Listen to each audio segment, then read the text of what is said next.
Hey everyone, welcome back. Can't send messages in Roblox, messages showing as hashtags, or chat box is completely missing.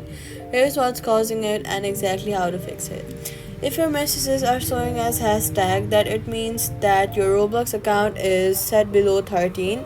Roblox automatically filters messages for younger accounts and turns words into hashtag symbols. This is a parental safety feature that cannot be changed unless you verify your actual age through Roblox age verification system. If the chat box is completely missing, the experience you are in might have chat disabled by game creator. Try a different game and see if the chat appears.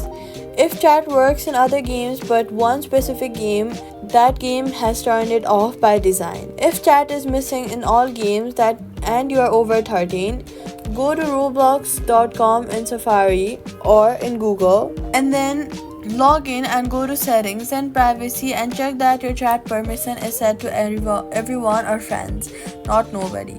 Update that chat setting and then the chat will appear, and that's it. So all you've gotta know and do is hashtag means that your account age is under 13. Chat missing in one game means that game is disabled. Chat missing everywhere, then check privacy settings on roblox.com, and that's it. Subscribe.